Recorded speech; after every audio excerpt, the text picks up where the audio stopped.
Imagine un instant, tu te réveilles un jour avec cette sensation étrange. Et si la vie que tu mènes n'était pas vraiment la tienne? Et si tes décisions, tes croyances, tes envies les plus profondes n'étaient en fait que des reflets des autres, de la société, de la famille et du passé? Tu t'es déjà demandé quelle part de moi est vraiment moi? Et combien de masques je porte sans même m'en rendre compte? Tu vois, ce genre de questions, ce n'est pas juste de la philosophie abstraite. C'est au cœur d'une idée essentielle du psychologue Carl Jung. La vie ne commence vraiment que le jour où tu te trouves toi-même. Mais se trouver, ça veut dire quoi au juste? C'est pas juste se connaître. C'est un processus profond, lent, parfois inconfortable, mais profondément libérateur. Depuis tout petit, on nous dit qui on est. On nous donne un nom, des rôles, des attentes à remplir. On nous récompense quand on suit les règles. Et on nous punit doucement quand on sort du cadre. Alors, on apprend à cacher certaines parties de nous. Celles qui dérangent, celles qui font peur. On les enfouit, si bien qu'on oublie même qu'elles existent. Et à la place, on construit un personnage. Un masque social, Jung appelait ça la persona, le visage qu'on montre au monde. Le problème, c'est que plus on s'y identifie, plus on s'éloigne de qui on est vraiment. Derrière ce masque, il y a l'ombre.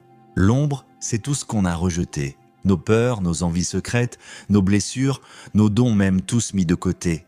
Mais elle ne disparaît pas. Elle agit dans l'inconscient. Elle influence nos pensées, nos réactions, nos émotions. Tu as déjà ressenti un rejet profond envers quelqu'un, sans savoir pourquoi. Parfois, ce qui nous dérange chez l'autre, c'est un miroir de ce qu'on refuse de voir en nous. Et voilà ce que Jung nous dit. L'ombre, ce n'est pas notre ennemi. C'est une partie de nous qui attend d'être reconnue.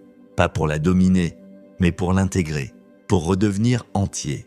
Mais voilà, très peu de gens font ce voyage intérieur, parce qu'on vit dans un monde qui nous pousse à chercher l'approbation, le succès, l'image parfaite. On nous dit que le bonheur se trouve dehors. Mais au fond, il y a toujours ce petit vide, ce malaise discret. Cette question qui revient quand tout se tait, pourquoi je ne me sens pas pleinement moi-même?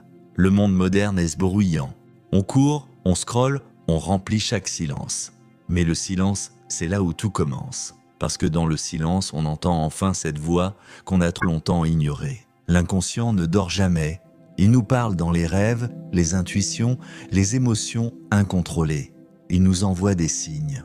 La vraie question, c'est, est-ce ce qu'on est prêt à écouter? Jung parlait aussi des archétypes, des formes symboliques qui vivent en chacun de nous. Le héros, le sage, l'enfant, l'ombre, ce ne sont pas que des personnages de contes, ce sont des forces intérieures. Le héros en toi, c'est celui qui cherche à évoluer, à se dépasser. Mais pour avancer, il doit toujours rencontrer l'ombre. C'est son épreuve. Et dans la vie réelle, c'est pareil. Notre croissance vient toujours en affrontant ce qu'on évite. Jung allait encore plus loin.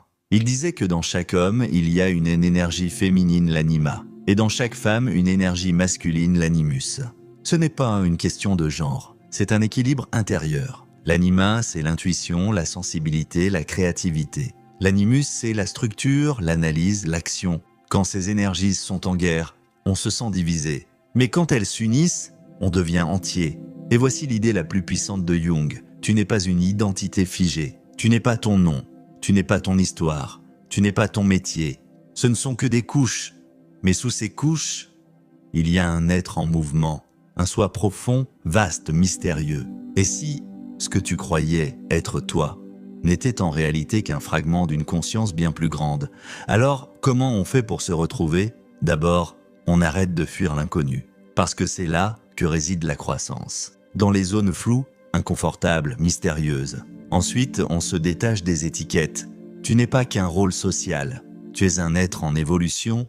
On apprend à écouter, à décoder ses rêves, ses intuitions, ses réactions. Parce que notre inconscient nous parle et il a beaucoup à nous dire. Enfin, on lâche le besoin de contrôler le processus. Se découvrir, ce n'est pas arriver quelque part. C'est un chemin, une danse, une révélation continue. Beaucoup de gens passent leur vie à côté d'eux-mêmes.